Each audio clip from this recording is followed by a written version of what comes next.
Love with me, Beatrice Sanaju. This program delves deeper into the secrets to love, relationship, and marriages. Many people, especially women, move into their partner's residence during the relationship period and they live as couples.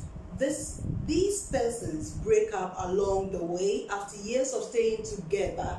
But are you aware that there are laws governing these types of affairs? On Flames of Love today, we will be delving deeper into cohabitation, the good, bad, and ugly. My guest is an accountant and a program finance officer. She is Madam Rejoice Afajinu Banini.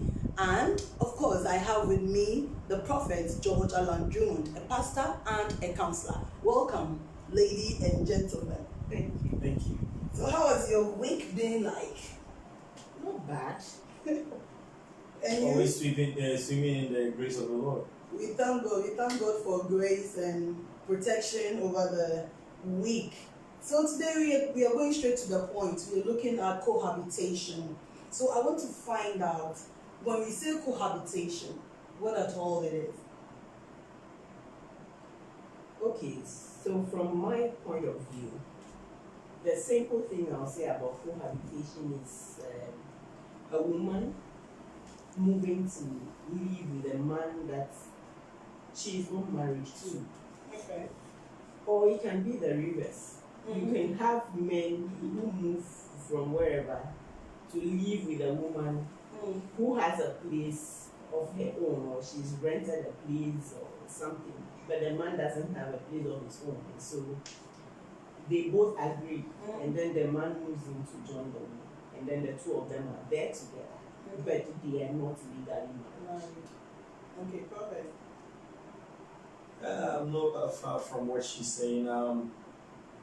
To live together, acting like a couple while you are not. Yes, that is my definition. You are acting like a couple. You are living together. You are doing everything, all the responsibilities of couples. The woman doing what a wife would do for the man, and the man is doing what a husband would do for the woman, while they are not legally banded or together. That is what I call. Okay, so let me start with you before I go back to Madam Rejoice. You know, in Ghana, even our tradition frowns on that for people to live together or cohabit when they are not married. Is it the right thing to do, or is it wrong? Well, tradition frowns on it. Partially true, because I have said many times that the generations before us, 2-3 generations before us, most of them didn't marry. Most of them were cohabiting. They were not married. And they cohabited for some time.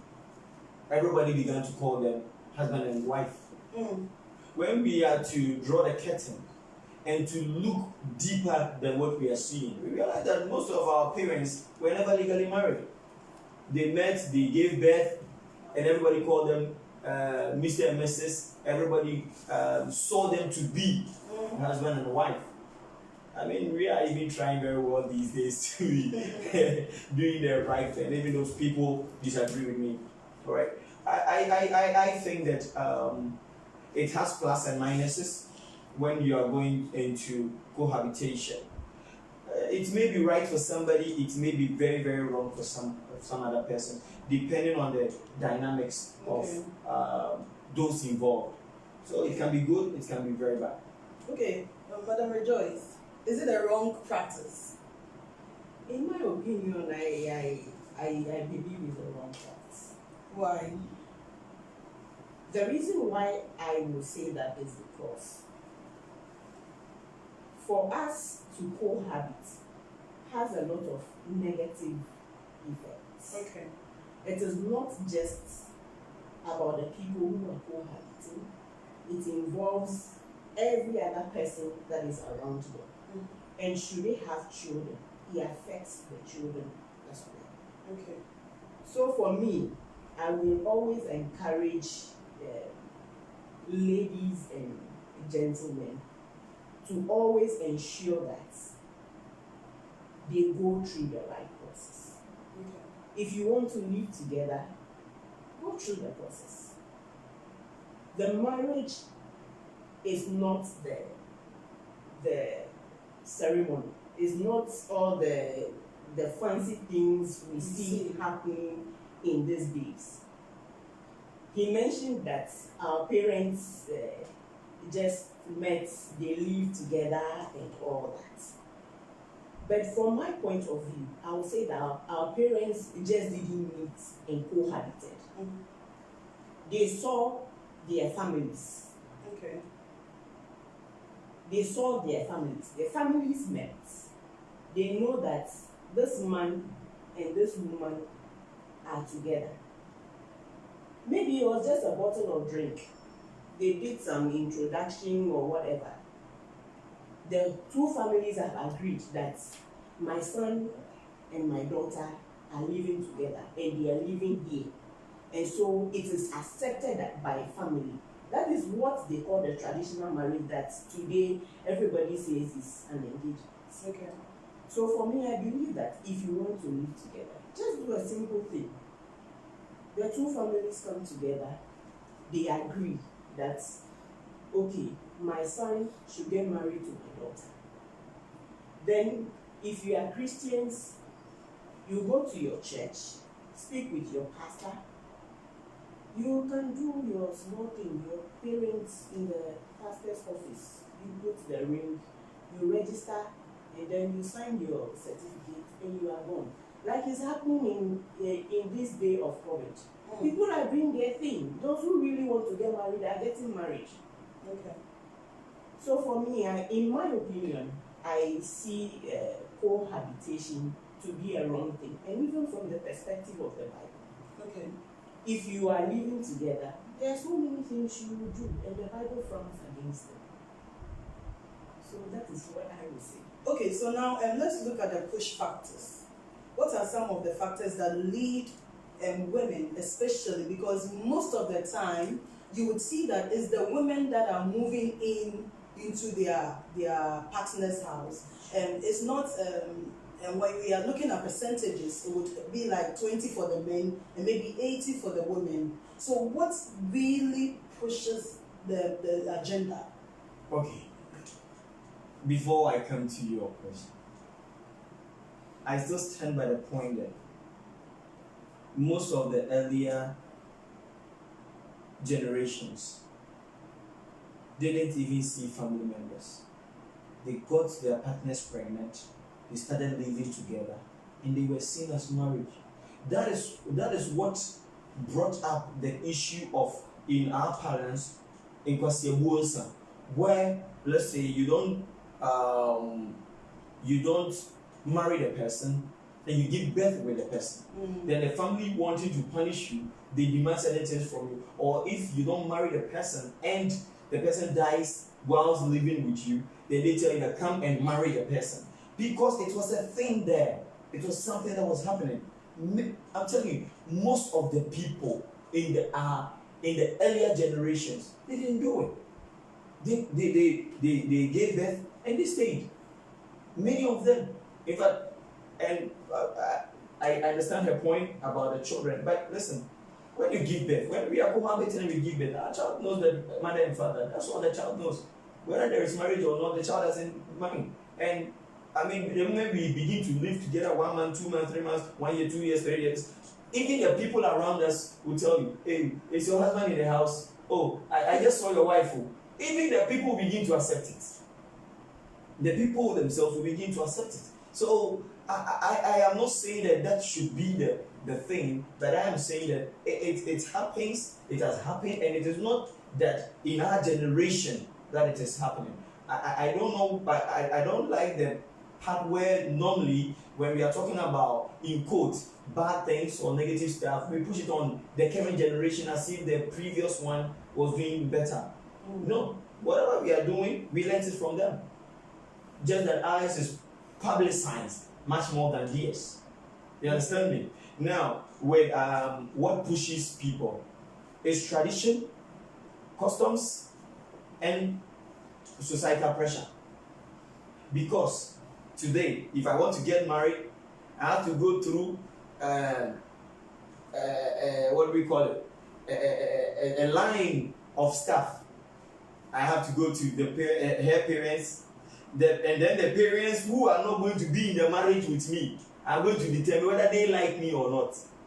They are not the one going to get married to me, but they are going to determine whether they like me or not.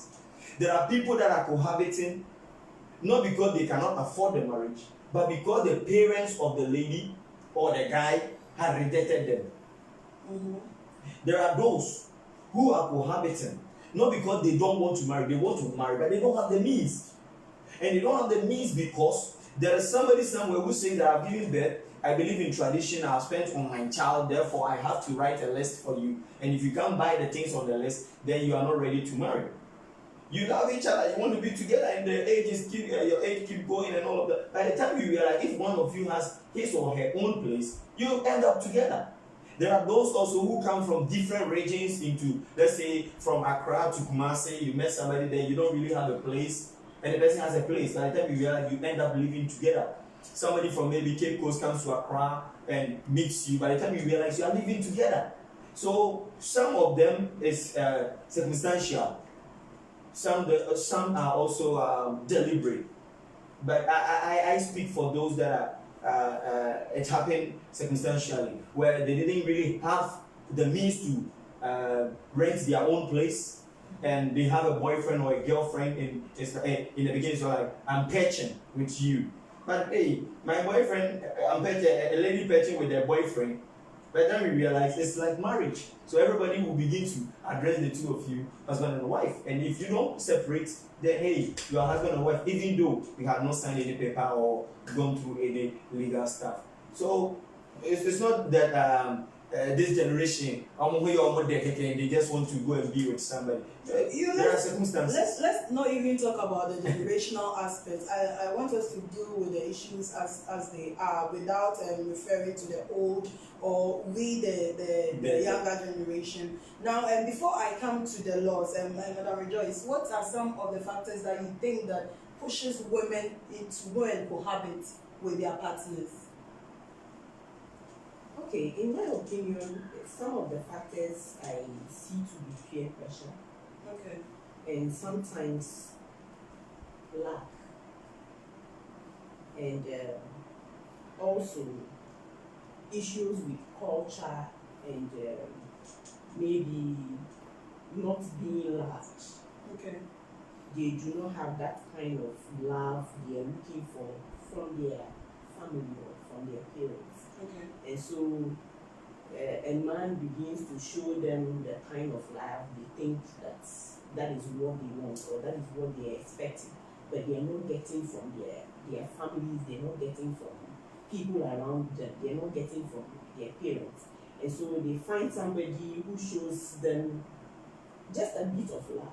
They think that I am more accepted here, so just moving with the person. And I also see this to be a big challenge on parenting.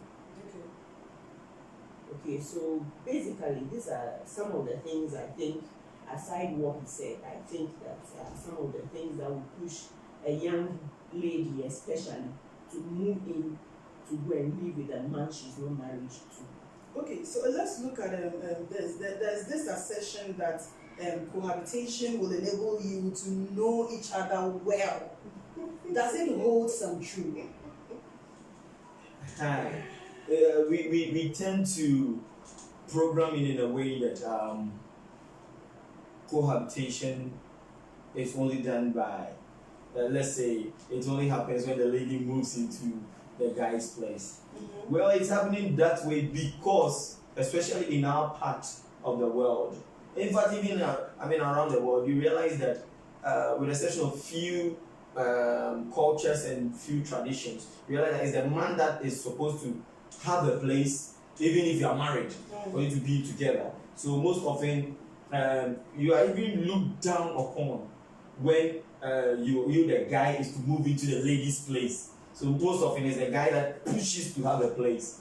then the lady may join. So it's not only the ladies. Let's say the ladies are not good, or maybe they are not thinking straight. That is why they are always moving towards the guy.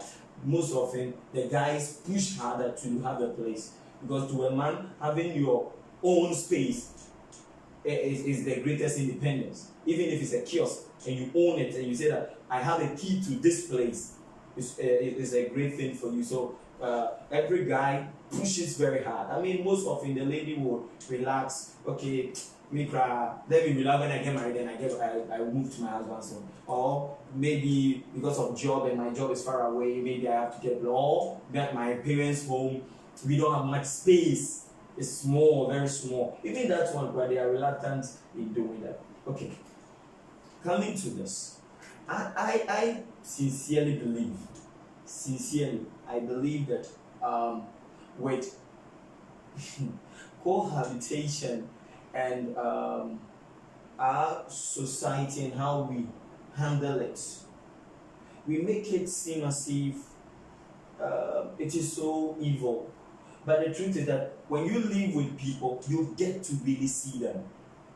If we want to talk about the pluses of it, I mean, to every situation there is a plus, there's a minus. Yeah. But to the pluses of it, you get to know people when you live with them. No matter how you know me to be, when you live with me in my own house, you get to know me differently. And when you live with me in my room, you get to know me differently. People in my house knows me different from the person that I live in the same room with. Okay? And those that see me in the church also knows me different. Because as a person, it wouldn't be that you are pretending. But depending on how comfortable you feel, you tend to express yourself in a particular way. Therefore, living with somebody would make you know them well. And it's not always negative. Sometimes maybe you were not even sure of the person, but you get to live with them and you realize that, oh wow, this person is so sweet. But we normally like to project the negative part of it, that hey, when you live with them, that's when you know that they are not good. Then you change your mind. Most people talk about that side. But there are those that live with somebody, they realize that wow, this is really cool. This is really the woman that I want to be with. This is really the man I want to be with. All this while, I wasn't sure about this person. But living in the same room with this person, seeing this person consistently, and how this person cares for me, and how this person loves me, even with that proximity, I think that this is the person I need to settle with. So I would say that I believe in the fact that living with somebody makes you know them better, either negatively or positively. You get to know them, really know them well. Okay, so Joyce, do you get to know people because you are cohabiting? I don't believe that. Why? Seriously, there are people who are even married, but the wives still don't know who their husband really is. So it's not a guarantee. We believe God for everything. You see? And for me, I also believe that if you want to get married and then you go to your parents, this is the man I have found, or this is the man I have, and I want to get married to him. And your parents said, no, I have reservations. Both of you have prayed, but your parents have reservations. What do? You go back to prayer. Maybe there is something. I mean, your parents have gone way ahead of you. They've seen something you haven't seen. And so you go back to prayer. You still get back to your parents. Your parents, especially for us, the ladies. You get back to your parents, talk to them, try to find out why they said no. Sometimes they will open up to you and tell you it's because of this, it's because of that, it's because of that. You will never understand. Then at the end of the day, you have prayed, you have conviction, you've gone through counseling, if possible. You speak to your pastor that this is what my parents are saying. Then your pastor can go to your parents and tell them that, oh, this and this and this and this is the issue. We have prayed about it. God has given clearance. So I think that you should allow them to marry. Mm. And if they do not agree, usually even marriage counselors will tell you that find somebody they really respect, and the person will speak with them. Where they do not agree, then you can get somebody, because they're not willing to go and stand in as witnesses for you. You need to get somebody who is also part of your family and who they also respect, and the person can stand in for you to go through your marriage process. That's distraction or challenge or difficulty coming from your parent or whoever shouldn't prevent you from going through the right process and getting married. If you do not have the finances to provide the items that they demand for, I don't know. Okay. Because seriously, you have to take care of your wife. Yeah, definitely. You have to take care of your wife. I mean, I'm not saying that those things that you are going to provide for the traditional marriage to be able to take place are the only things you need in your life. My own, they are there in the bag. I'm not even showing one. They are there.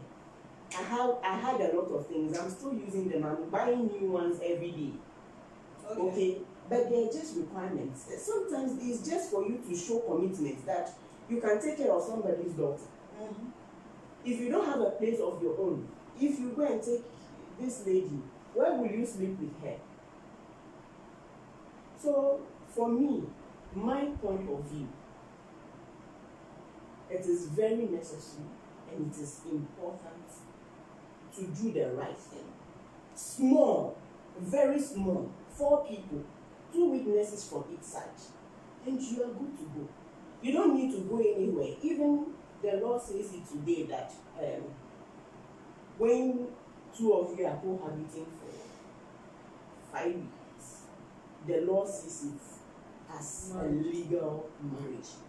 Because a lot of challenges are happening. I mean, people live together 5 years and they said they are going their way, or the man says, I am no longer interested in you. Look, I didn't even marry you.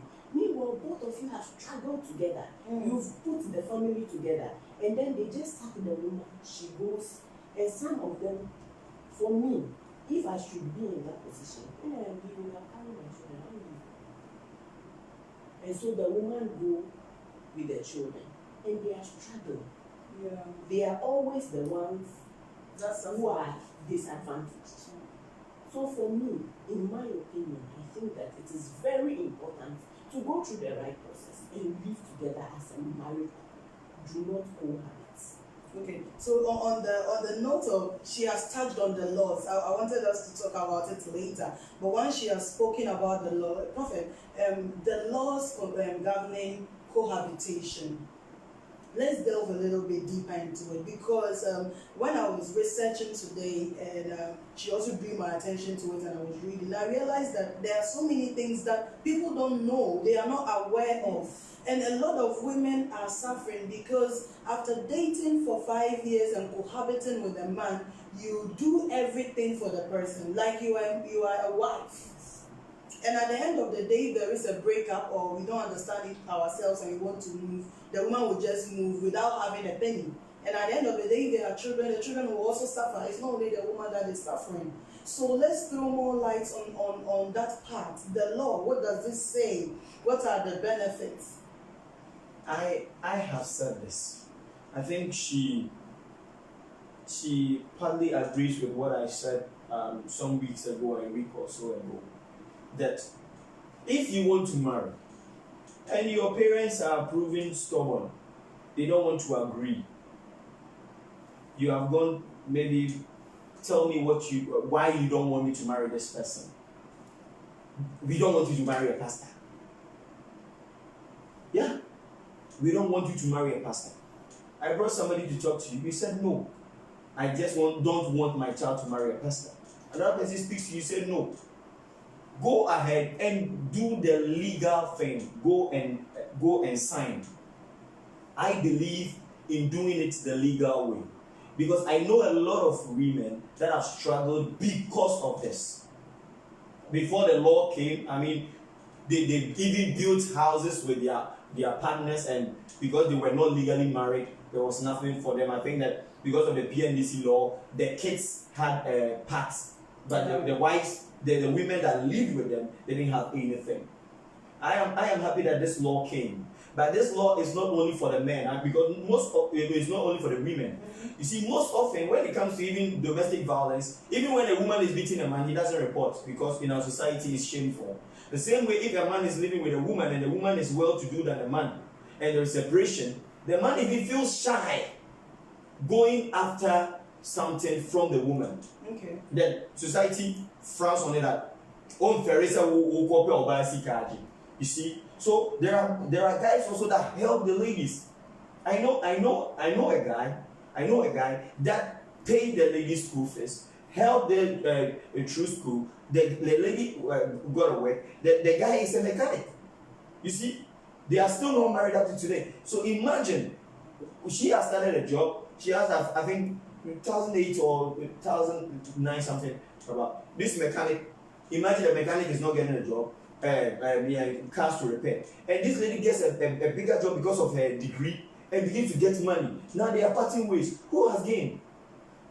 Who has gained? But you see, if the mechanic is to go after the girl, it's going to be a different story. And then you have only acting as also only died. That's what people are going to say. But you slept with her. Yeah, but you slept with her. But if the lady had taken care of the guy, paid his fees, the story would have been different.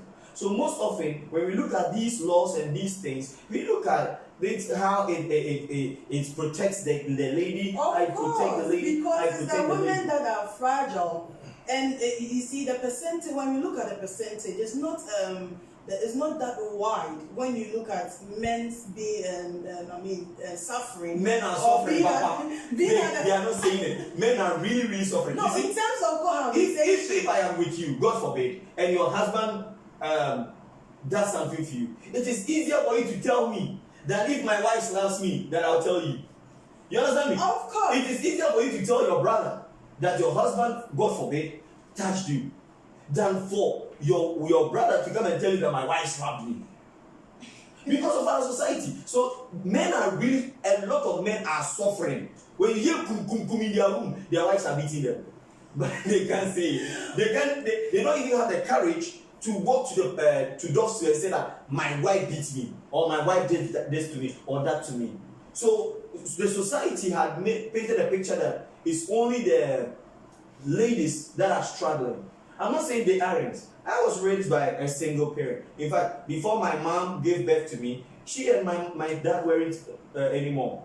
Alright? So through the pregnancy, while I was born and everything, no kobo, you get me? So I have lived. Sometimes when I talk, people feel like, oh, maybe it's coming from mother-father background. No. But the point is this: I know a lot of men that are suffering. They are struggling, but they can't say it. Okay. A lot of them. You see, I meet a young lady. I take care of her. I push her through school. After school, she looks at me and says that no, she's above me. I have invested in her. She's gone. And she's gone. Yes.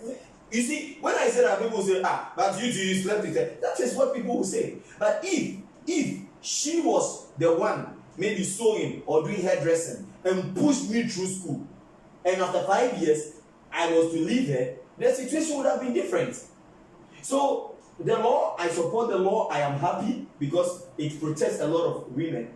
You see, it's not only for women. Well, it's about cohabitation. Yeah, general, but most of the guys don't go forward. I mean, most of the guys don't go forward. But let's face the fact that even as we are talking about it now, if you should go to the court right now to look at the numbers, I can tell you for a fact that not even 20% of people are aware that if they cohabit for 5 years, they are regarded as couple, and if there is something that is not going on well, they have rights to demand some certain things. People don't even know about it. A lot of people don't know, and the church could have pushed it. Okay, the church could have spoken about it, but we will not. You know why? We don't want people to cohabit. So when we talk about it, that hey, when you be at 5 years or you then people go, oh, then now we are legally married. So we the church, we see it to be immoral that you are cohabiting. But if we are to push it and to tell people that if you have lived with somebody for 5 years, then the person is your legal spouse, and therefore you have the right to claim right to claim things from the person. If you are to separate, you realize that a lot of people become aware of this, because let me tell you, the church is a powerful instrument. A lot of people come and they listen to their pastor, and even if the pastor is lying, they believe the pastor.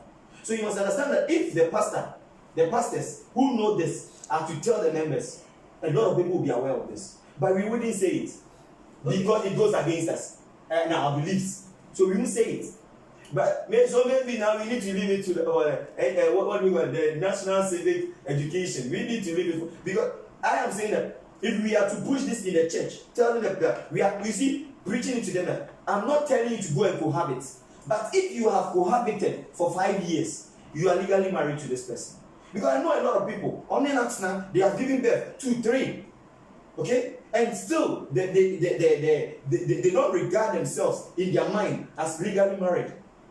So that's why education is important. But who educate them? This market woman also when she wakes up, she baths her children, take them to school, back to the market. From the market, church. From the church, home. From the she sleeps the next day, the same routine. The only thing is when there is no church that day and she will go home. So where she will be educated is either the marketplace or the church. Who is going to educate the person in the marketplace? No pastor will go and preach there and say that cohabiting is legal. So maybe in the national civic education, they need to be doing this. Or we, the pastor, need to tell the people that, listen, I'm not telling you to go and cohabit. But if you have cohabited with somebody, then the person is your legal spouse. That's what we need. After then, Aunt Rejoice, some pastors will disagree. After educating people on the laws, and now let's say in the church, they are telling people that now these are the things that you have rights to. So now, what happens after it? Are you supposed to still do the requirements by the family to be legal, to be traditionally known as couple, though legally you are married? Yes, but you do not have any legal documents. Exactly. You see, the law came in just to protect people. Okay, so it's also important that as much as it depends on you, you know the law also recognizes the traditional marriage. Yeah.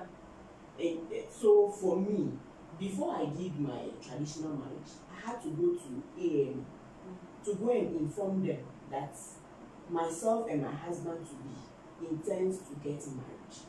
Then they asked us, where do we intend to do it? Then I mentioned the place. When are you doing the traditional marriage? We mentioned.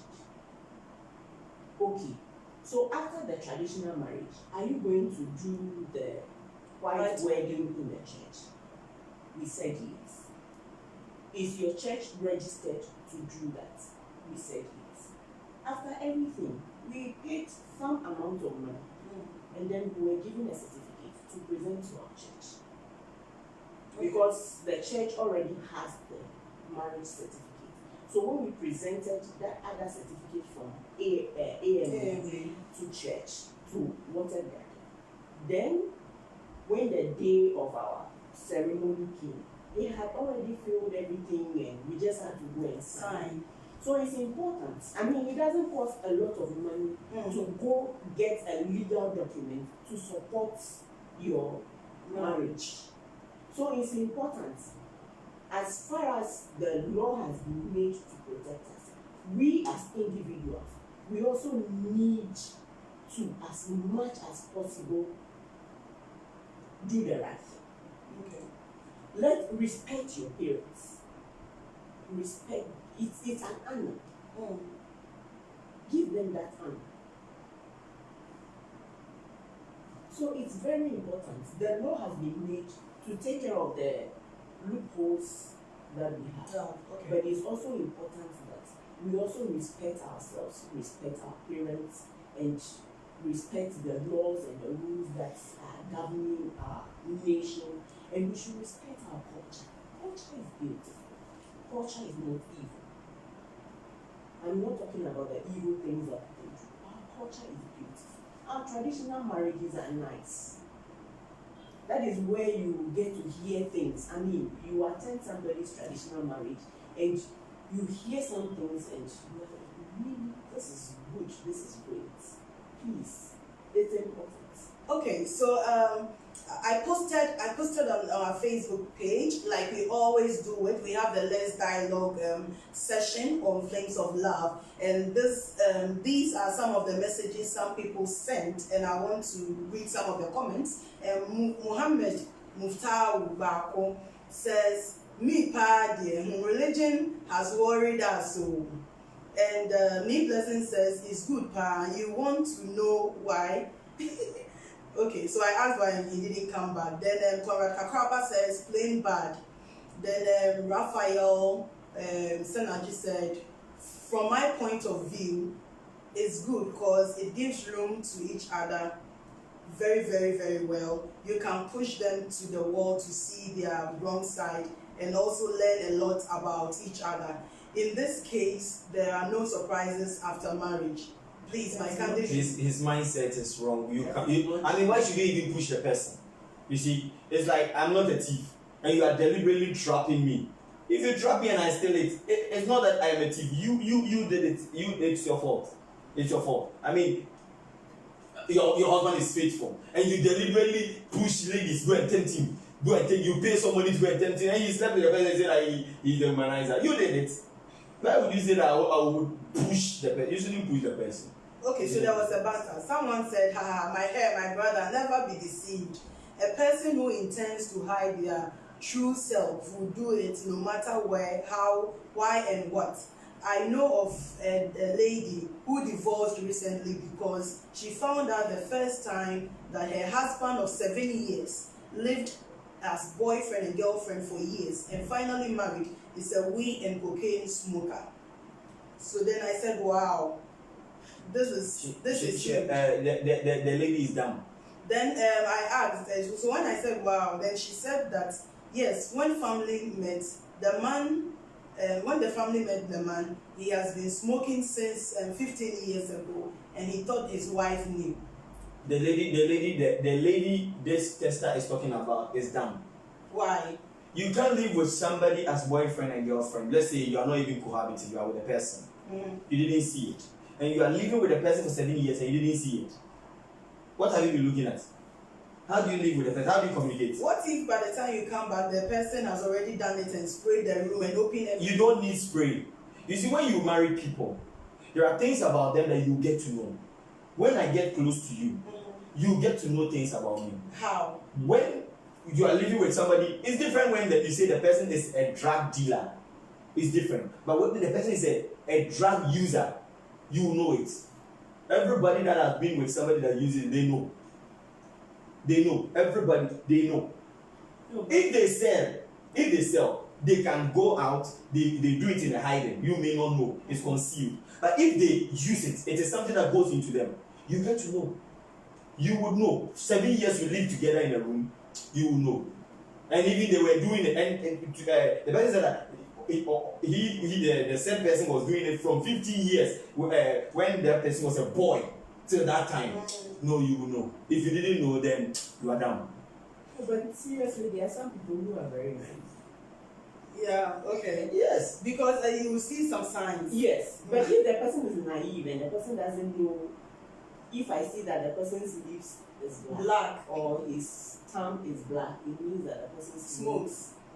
I mean, you are using a kind word. The person is dumb. She expects it. She doesn't know what that means. And so she won't even explore further to find out, why is your tongue black?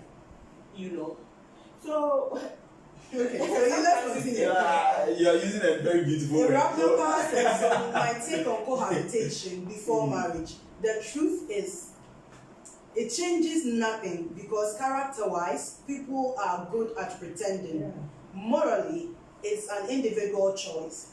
Spiritually, what does God really say about the matter? Does he condemn it? Is there proof in the Bible?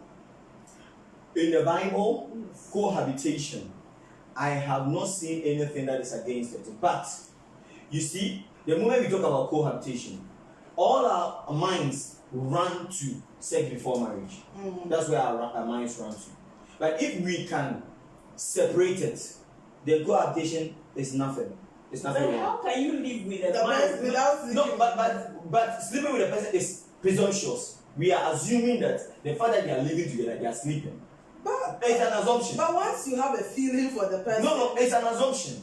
What you are saying is an assumption. You know, Because if I have feelings for you and I'm living with you, everybody, even if I'm your friend and I'm living inside the same room with you, and you tell somebody, is he your boyfriend? No. Is he your brother? No. And you are living together, why would the person say, hey, and you are living together? The person will be thinking we are having sex. That's presumptuous. Everybody that looks at cohabitation in a religious context, the reason why they say no in the religious context is because they think you're having sex. but at the end of the day, you will have sex. You cannot say concretely that by all means it will happen. So religiously, can we say that is it good? It's not good. it's not good. You see, It's It not is not good. me, I don't come from the religious point. I don't come from the religious point. I am a prophet. I am a pastor. I pastor people. My concern is the legal part. Because your church doesn't have much say in the national, what do we call it? In the national perspective. That is why there are laws. So what does the law say? So if you live with a person from year 1 to year 4.5, whatever that you achieve with this person, you have no share in it. So I'll tell you that, listen, between the year 1 or day 1 to the day, even if the person is to have a lawyer, they can calculate the days and tell that it's left with even few hours to be 1 or 5 years, and it is not 5 years. So legally it's not 5 years. So whatever that you achieve within that period, you have nothing to go home with. So I'll tell you that, listen, legally you are going to struggle. So don't go into it. When we bring the moral point, people believe that you don't understand. That's why you're saying this. But bring the legal point. We are home today, not because of COVID necessarily. We are home because there is a law that says we should stay at home. If it was to be left with us, you would have found many churches open. But we are home because of laws. You understand me? Many people want to go out and have programs. If the president had said that be diligent, you as a pastor, look at how God wants to protect his people. So protect the people from a diligent heart. Protect the people of the Lord and don't open the church. You would have seen that every church would have been open. How many churches would have been closed? But a law was made to protect the people. So I will come from the point of the law. That's, listen, there is a law. And the law says that from the day 1 to the to the year 4, 500 and what's year with days, until it is 5 years, whatever thing that you help the man or you help the lady to achieve, you have no stake in it. So definitely it's not good. So I will tell you this. That's what I'm saying. That I don't want to come from the religious point. Whether It religious is easier for people to be sentimental when you bring the religious part. Okay. I don't want to come from. So if you are not even I want talking to come from about the religion, legal part. if you are not talking about religion, is it a good practice? It is a dangerous practice. Thank you. So now let me continue. But it is beneficial to some, depending on their circumstance. Okay, so Yeah. let me continue. Depending on the person's Shinese circumstance. Abeko says it's good and bad at the same time for so many reasons. One, it's good because you get to know a lot about each other, which you wouldn't know if you were just dating. That is, if marriage works, living together will be a lot easier. Second, it's bad because you may end up wasting your time and energy if marriage doesn't work. And the worst part is moving on will be difficult if there is a breakup. I disagree with the wasting your time and energy, because we can even get married and divorce. So did we waste our time and energy by marrying? So that's an aspect I do not. Okay, Ramanyako Abronoma says it's a bad idea for them. For the men, dear, it's good for them since they will pay no bride price and chop the woman fire. Since you are giving and doing all that married couples do, there will be no respect for you, the lady. 1, 2, no blessing from your parents. Marriage is not an easy task. Staying with someone too is not easy. For me, the cohabitation affects the women more than the men, especially when kids come in. So if me, being the man, I go to work, sweat, bring money, and we cook and eat, that one, there's nothing wrong. I don't want us to take gender. I don't want us to take gender issue. That is the perspective. Else you make us change. Everybody is saying that it is going against the woman. And I don't understand. It doesn't go against the women. Are the ones that are cheating. Most of the women benefit from cohabitation. How? Many of them were street walkers who were given a place to sleep. They were sleeping in the street somewhere. But who says it only happens to those? No, I'm not saying that. I'm not saying that only that one. But there are many also who were put through school while they were cohabiting with their boyfriends. Okay, there are many guys who are taking good care of their ladies, but we don't talk about that one. We make it seem as if that the sex is a pleasure for the two of you, two adults. But for married couples. My dear, well, you were cohabiting, you had a sex, so we're not even talking about married couples. It's for the two of you, it wasn't a rape. So why do you make it seem as if that the man had all the pleasure whilst having sex? The sex is for the two of you. I mean, many reject their partners because they can't have sex with them. So why would you say that? Even based on what do you call it, penile size, some even reject their husbands and their partners. So if you are having sex and you are painting it as if that the person is taking advantage of you by sleeping with you, the person didn't force you. You guys have it, and you enjoy it. Even sometimes the match could have own afraid. Now why are you telling us that you were cheated? You weren't cheated.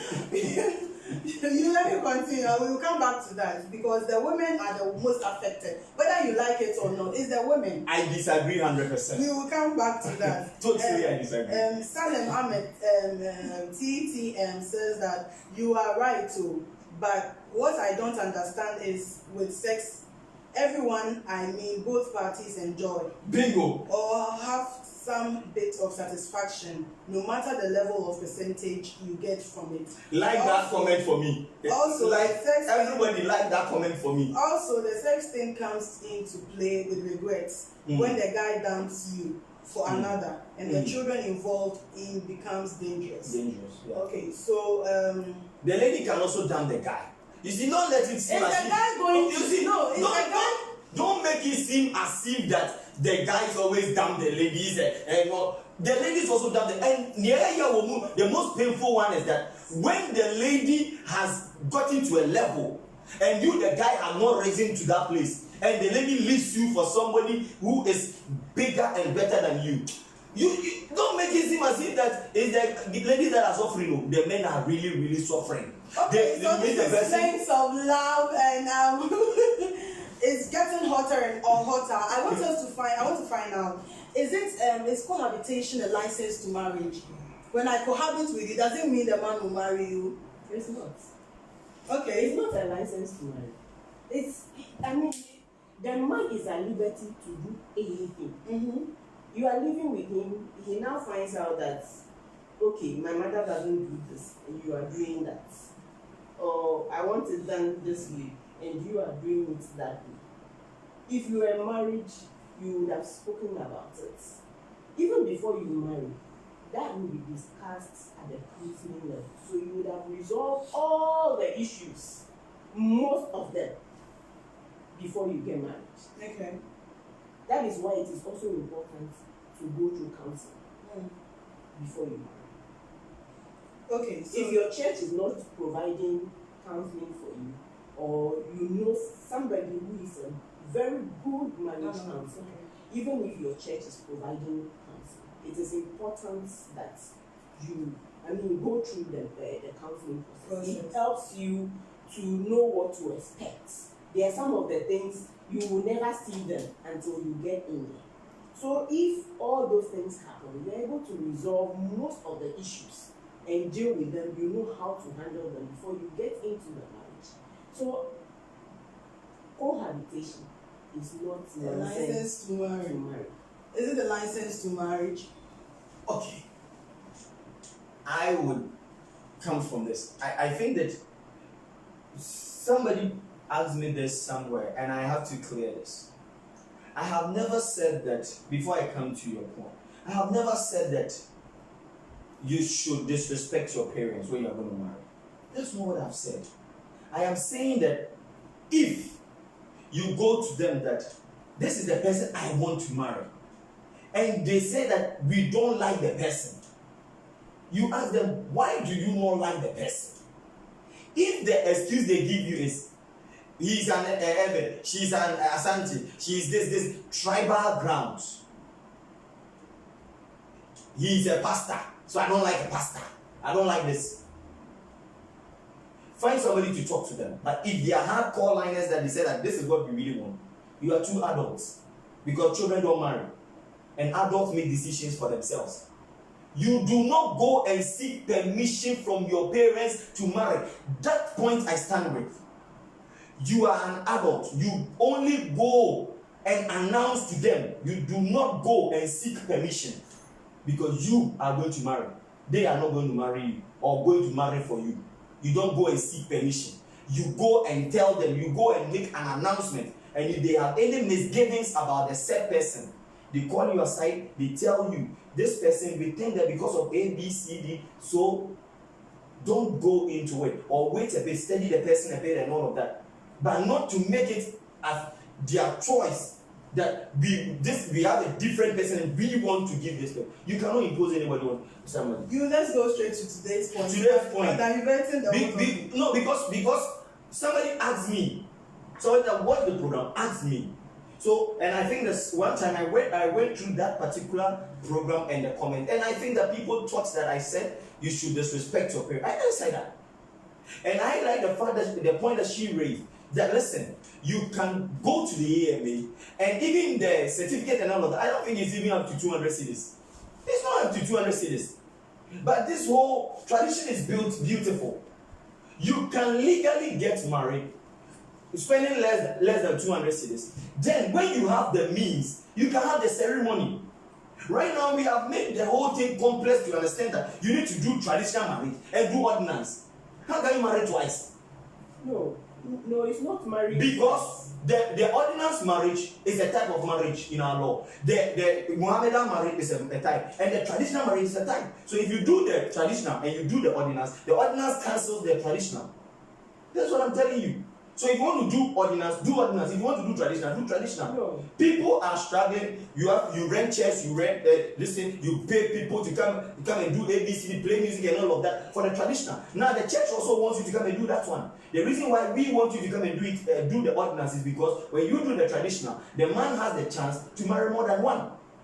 So we, the pastors, we thought to protect the ladies. Then we said that no, we want you to come and do the ordinance so that the man will only marry one.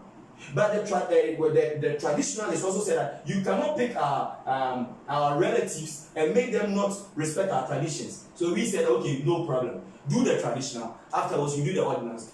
Okay, fine. So what I'm saying right now is that if you cohabit, it does not mean that you get married to the person. The same way if you are married to somebody, it doesn't mean that you marry to the end. Okay? She spoke about counseling. I believe in counseling, premarital counseling. But I believe much more in postmarital counseling. Because many struggle after marriage and they are left. Cohabitation. That's what I'm saying. That if you are cohabiting, you may not have a professional counselor because maybe you don't even have the means to.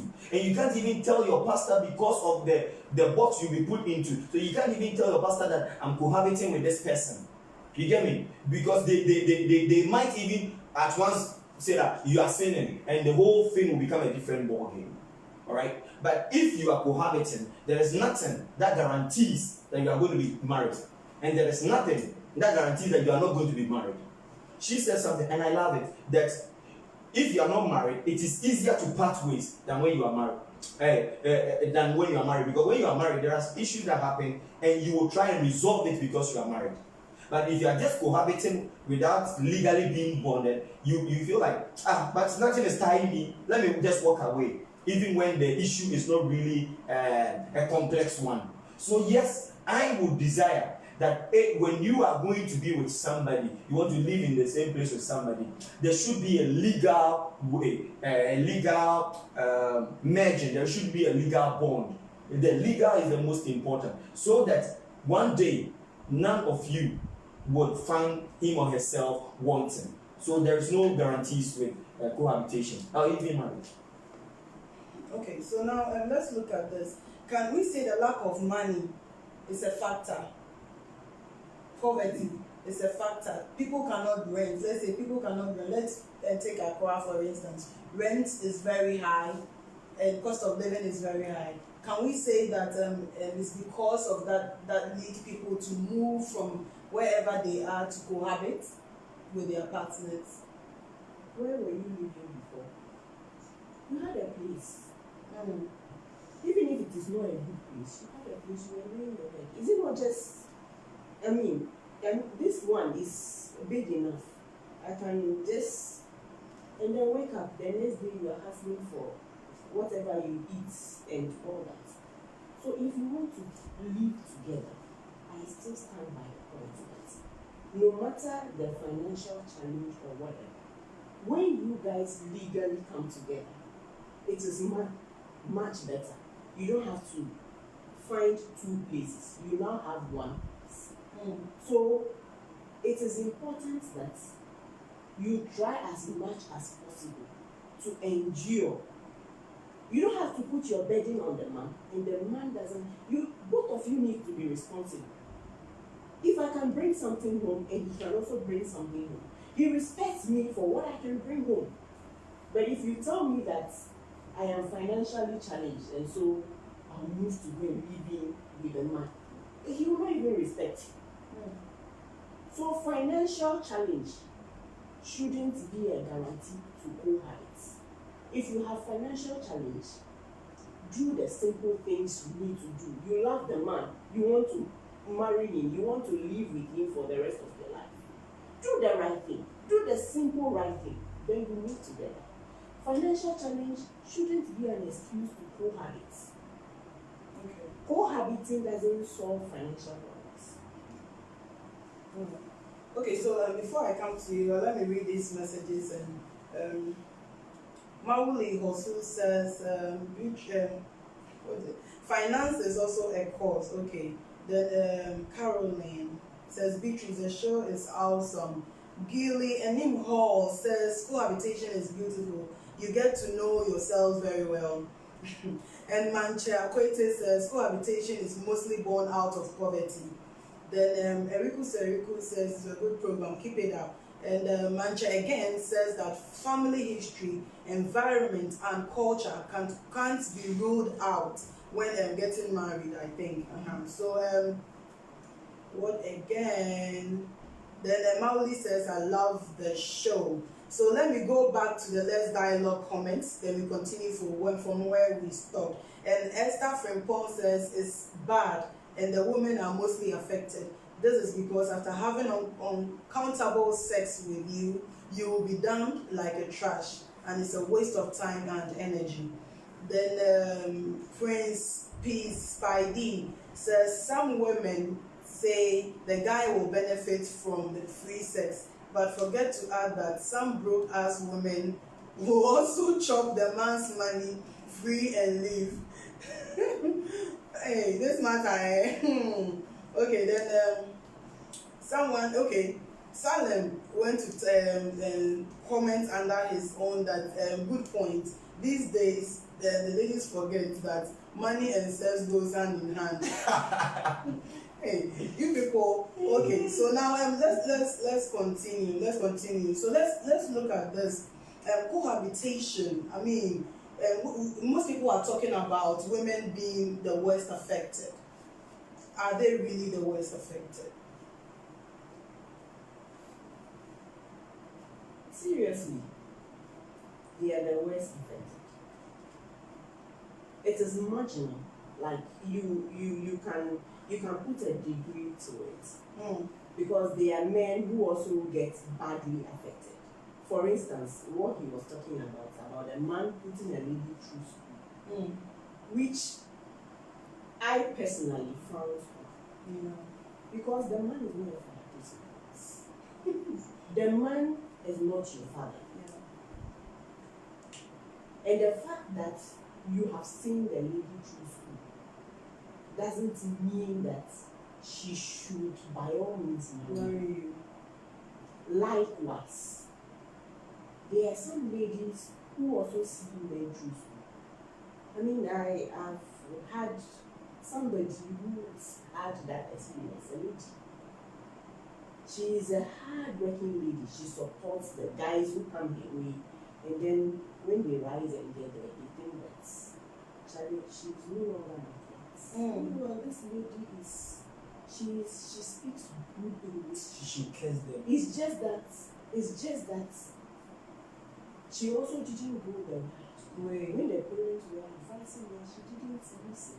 So at a point in time, she had a child, and she has to look after the child, and so she dropped out of school. But she is very good, and that has become a problem for her today. She will support the man. The man gets to a stage and he says that, Charlie, you are no longer my level.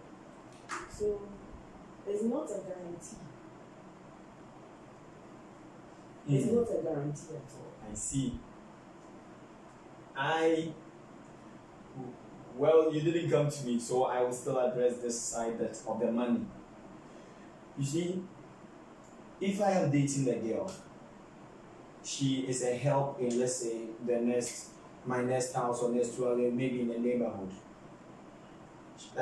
The people she's serving were supposed to make her learn a trade. They did not. And now the girl says that she wants to go back to her hometown. I love this girl, she loves me. I have a place of my own. I know that when she is to go back to her village, her life is going to be destroyed. Because she's going to have one village boy give birth with her, and the standard of living and everything down. I have a room, and I maybe, let's say I'm a mechanic or I'm even a carpenter. She likes me, I like her. And I can help her also learn how to braid hair or sew. Do you want me, for the sake of all the stories people are saying, do you want me, or if you are in the lady's shoe and the guy offers to give you a place to sleep and to put you through this what we call it, beauty stuff, either learning how to sew or how to fix hair, would you say that because I go to church or because people say that the man will leave you, so I will not? Would you go back to your village? Do you know what I would do? Some of the villages, even when they tell you that, oh, I am from Asamai Kesi, that is where their car drops. So from that Asamai, they have to wait maybe days for the car to come. There are days that a particular car comes to and goes towards their village, and not even into their village, and halfway they have to get down and walk. If people are to tell you where they really come from, you'll be amazed. Most of them, they tell you, oh, we will go. They don't come from. They come from some. So now the point. My point is very simple.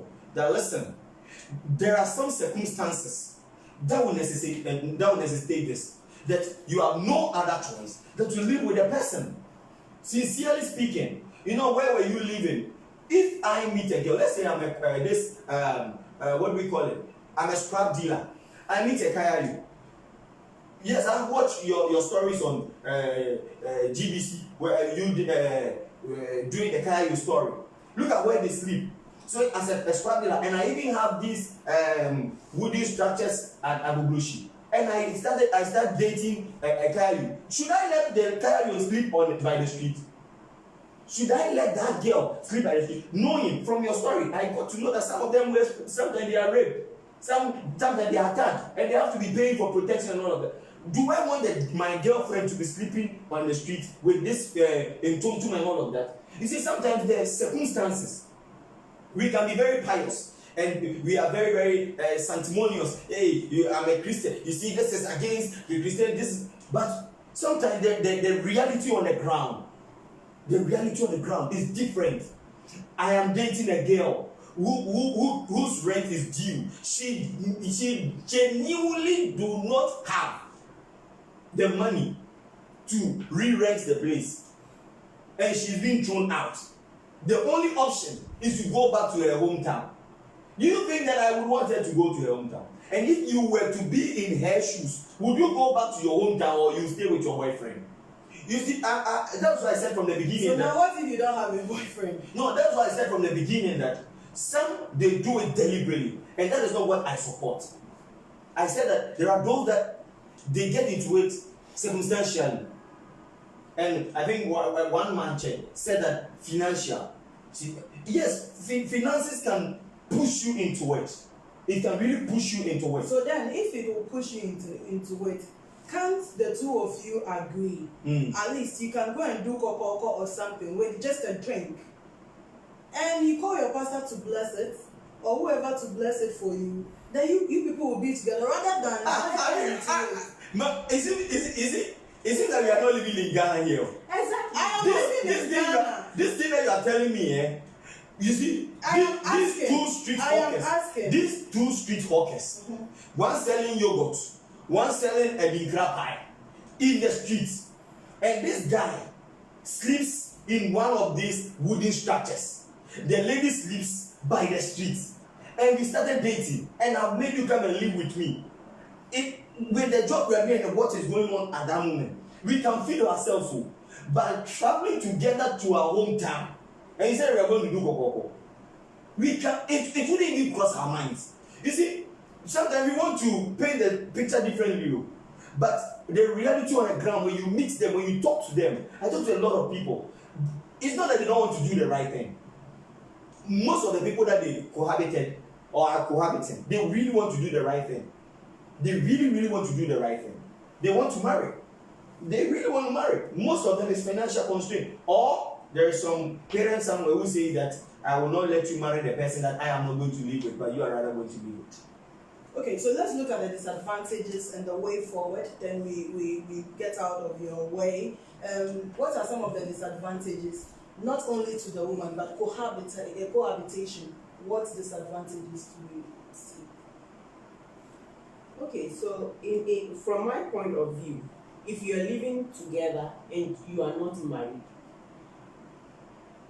even society sees you and said, these people, they didn't even respect their parents. And then you even have children, and if there are issues, sometimes the man can just beat you and do all manner of things. They even add the children to it sometimes. And you end up getting frustrated. And because your parents were not respected, they were not involved, sometimes it's even difficult to go back to your parents to see that, oh, this is what I have experienced. How do I handle it? Then sometimes you see the woman seated in the traumatized, and then it develops into something else.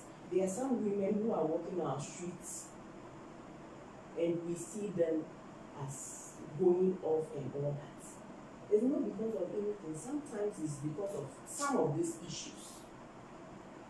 I mean, if they had gone through the right process, if they had respected their parents, if their parents were involved, they could go back. They could have gone to somebody to seek some counsel, and you would have helped resolve the issue.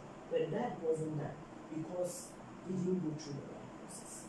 So it is important so that we avoid the effects. And when it happens, it doesn't just affect the two people. For instance, if you have a child and it's a son, and this boy sees the father beat the mother every day, I mean, he's happy. He grows up with that kind of mentality, and even gets to a point where they are no longer together. Maybe the mother decides to leave the son with the father, and she is doing her own thing. The man is also concentrating on himself and doesn't care about this boy. he grows up to become something else in our society. He affects you. He affects you. He affects me. Assuming he turns an umbrella, I'll be sleeping peacefully in my house. And God forbids, somebody comes to knock on the door. Sometimes they will not even respect your privacy. They will not even knock. They will just, and it's affecting me, it's affecting you. So it is not just about the two people at that point in time. I mean, at this time, we may not see anything wrong with it. We may not see how it affects our children's future. We may not see how it affects society. We say it's nice and beautiful, but what does the future hold? Should we encourage it? Okay, so now your advice for the lady watching, a lady is watching you and the person is cohabiting. What would you want to tell that lady today? My advice for the lady is that you've gone into it, you are in it. Do you love the man that you are cohabiting with? Or you are there because of circumstance? You are there because you do not have a place to sleep? Or you do not have the means to take care of yourself?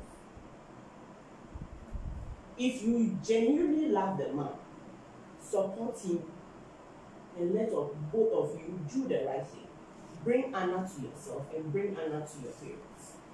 But if you do not love the man, you are there because of a circumstance or a problem. You are there. You are seated on a time bomb. Work hard.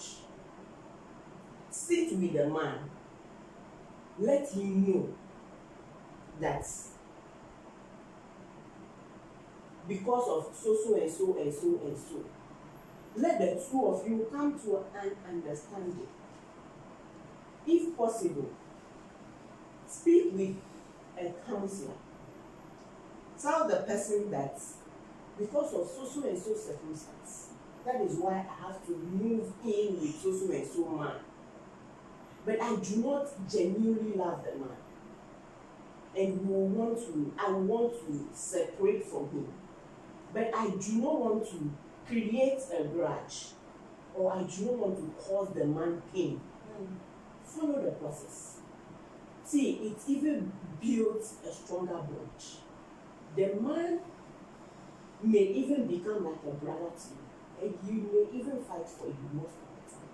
But if you go the wrong way and you create enmity, it will haunt you forever. So it's important that if you are in that situation because of some kind of circumstance or some kind of challenge, speak with the man. Get somebody he respects involved and trash it out nicely, and then find a place for yourself and move out. That is what I will say. That is the kind of advice I will give to somebody who is watching this program and have this kind of complex situation or challenge. If you genuinely love the man, work hard with him. See your parents, see your pastors, and do the right thing. Don't spend a lot of money. The ceremony is not the marriage. The marriage is when the two of you are in there together. What happens every day is what makes the marriage, not the ceremony. Okay. What you can build together, the future you can build for your children, how comfortable you will be, is what happens in your marriage. There are people who have flamboyant marriage, big ceremonies, big wedding ceremonies, and after 1 month they are separated. And you see, there are even times that people have cohabited. I have a friend who has cohabited with the lady he got married to for over 10 years. But after they did the legal, they didn't last for 1 year. So the 10 years they were cohabiting, what were they doing? So for me, I a young lady out there, if you really love your man, support him and let both of you do the right thing. Legalize your marriage and enjoy your marriage. But if you don't love the man, please seek support. Speak with him, and then both of you can separate on a good note. It's very important. Thank you. Thank you so much, Prophet. I do not support the notion that cohabitation breeds criminals. No. Because we can be married, or someone can be married and they can still give birth to children who will not turn out well. So it isn't that cohabitation, bad children or children who indulge in illegal stuff are byproducts of cohabitation. No, it is by no means so. What I would tell you if you are cohabiting is this. Understand that you are two adults. If you are not an adult, go back home. You have no business staying with somebody. Marriage is not for children, it's for adults. So, if you're a child, go home. But if you are of age, the two of you should walk to the nearest municipal assembly. Now, I think there have been many of them. Go there, talk to whoever that is there. They would help you go through the process, how you paste the notice and everything, and you get married using less than 200 cedis. You are married. It's legal. Now you are legally married, and nobody can tell you something else. You want a ring, 10 cedi, 15 cedis, 20 cedi, you can buy a ring. Obiancho. The amount of money you put in your ring would not make the marriage better or worse. When you buy the 15 cedi, when it fades, go and buy another one. That's all. There is no 20 carat, 15, 12, 10. Cut your coat according to your cloth. If your cloth is small, no coat matter. Handkerchief. Simple. If you are living with somebody, please go and do the needful. And if you are living with somebody out of rebellion from the house, go back to your house. Go and say I'm sorry to whoever that you were living with. Some people are cohabiting because they misbehaved in their house. They were spoken to and they did not like the way they were spoken to. And out of rebellion, they are living with another man or some lady. That act is an act. It's a childish act. And if not for TV, I would have used the word. So, go back. Go and say, I'm sorry. You won't die. And stay there. But if the circumstances will not allow and you have to live with somebody, help him. As our lady said, help the person, help him or her. Come together. Look for that small money. Do the legal stuff. Go see parents later. Ceremony can be done 5 years, 10 years, 1 year later. Ceremonies can be done anytime. Small money, go and do it. All right, so it's been an hour and more. You want to add something? Okay. I want to say that I wasn't trying to say that cohabitation breeds bad children. I was just trying to talk about some of the disadvantages that breeds. There are some people who have cohabited and their children have turned out well by the grace of God.